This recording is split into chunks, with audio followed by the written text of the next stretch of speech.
immigration status. Round Rock police say 2 teenagers died in a shooting and 2 other people were hurt in a robbery after 2 groups met to buy a weapon. This all happened on Saturday afternoon at the Bellwood apartment complex that's on A.W. Grimes Boulevard near SH 45 and I-35. Police say shots were fired during a sale of a firearm. The 2 teens died at the scene and the other 2 people were taken to the hospital. Families across Central Texas still mourning tonight, desperate for closure. Statewide, 131 people have now been confirmed dead after those devastating floods ripped through Texas communities. 101 people are still missing. KXAN's Grace Reeder breaks down what the state is doing to bring answers to those families.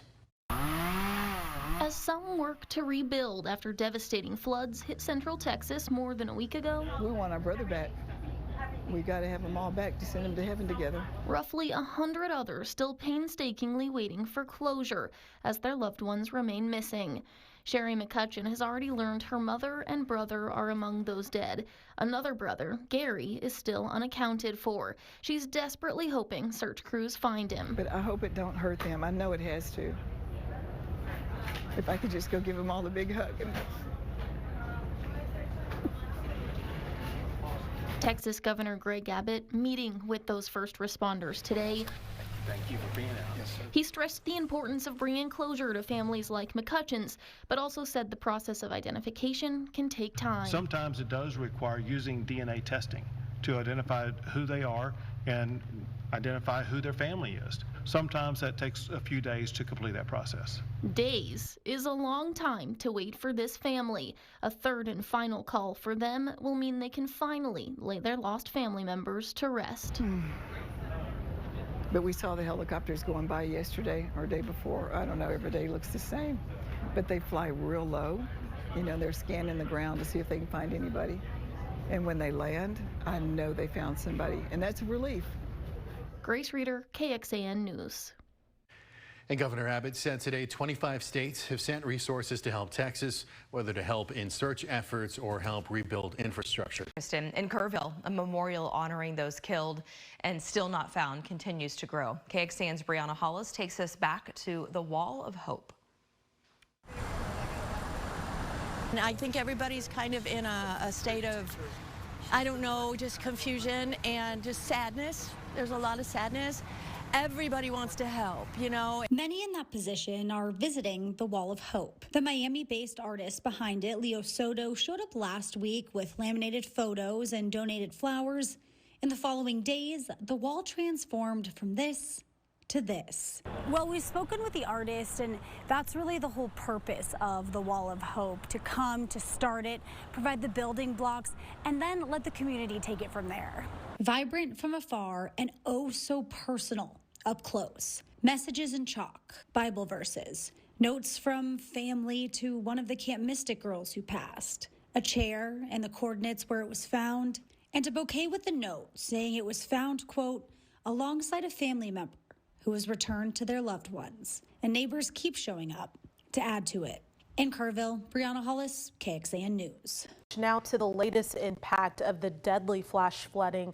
At least 131 people are confirmed dead statewide, and officials say more than 100 are still missing, many of them in Kerr County. Governor Greg Abbott addressed the ongoing search and recovery efforts at a news conference today, warning that the threat is not over yet, and he added that rescue teams are still working 24/7 to bring closure to families.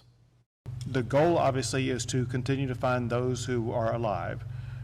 For those who have passed away, it's so important to closure for their families. Now in Travis County, where at least 9 people have died and 4 are still missing, recovery work includes rebuilding critical infrastructure. A temporary bridge at Sandy Creek opened this morning near Leander, reconnecting isolated residents. And while it's a vital link, officials warn it's a low water crossing and only accessible to trucks and higher clearance vehicles. Governor Abbott says the state is fast tracking construction to repair the main bridge, with bids for the project expected soon. Travis County is also developing medium and long-term solutions to make crossing safer and more resilient. And officials urge Texans to stay alert, avoid flooded roads, of course, and seek higher ground when needed. Good morning. We want to let let you know about a new way to help those impacted by recent deadly floods. Good morning, I'm Erica Brennis. I'm Avery Travis. Travis County is now coordinating and organizing volunteers at one dedicated center. You can see it on this map here. It's going to be located at Plain Elementary in Leander. And that is where we find our Mercedes Hernandez this morning. Mercedes, thanks for being out there. How's it going? Yes, of course. Thanks so much for having me out here. There's not a ton of people out here right now.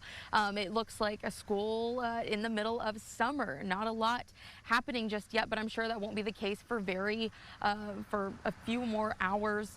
We'll see those volunteers really start to roll in. The center here opens up at 8 a.m. and we have already seen such an outpouring of people in the last week that say that they want to do something for their community. A lot of hands are going to have to be on deck to help the community recover and move those efforts forward. Now, this will be the place to do that from here on out. Travis County tells us that the Volunteer Reception Center, or VRC, will coordinate all of those volunteer activities.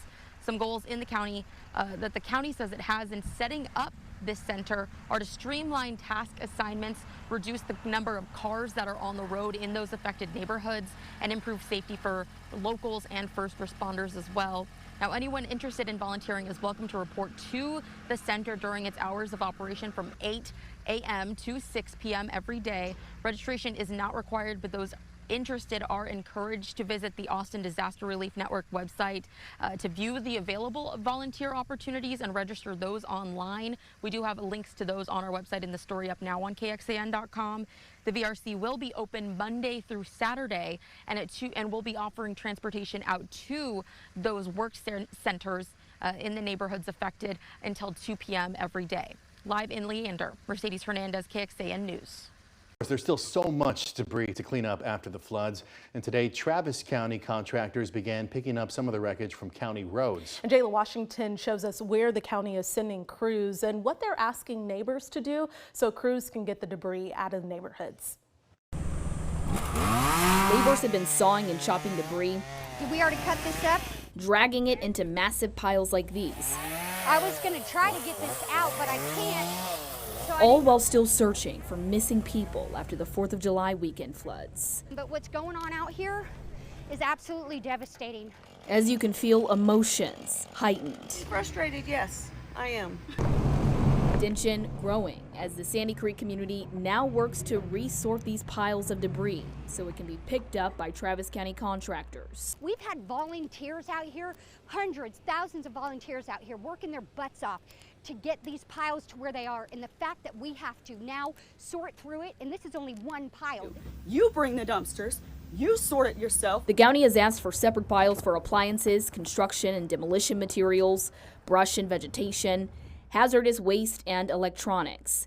But it does have this cleanup hotline for anyone who needs help cleaning up damage, saying they will connect you with volunteers from local relief organizations. We understand the frustration, and there is frustrations on our side as well. One of the reasons we're asking for the debris to be separated is because that's how landfills accept the debris. Contractors are expected to be in these hard-hit areas in northwest Travis County for the next several days. We're working with this community, we're working with everyone we can to address the needs that this community has. And meanwhile, this community continues to rally, tired and weary, but not broken. Just trying to make it happen. Jayla Washington, KXAN News. And Travis County says it'll be doing several passes of debris pickups. It's also asking residents to make sure debris is on the curb because contractors are not allowed on private property. And they're asking people to make sure nothing is blocking the roads. Also a reminder, household trash will not be picked up.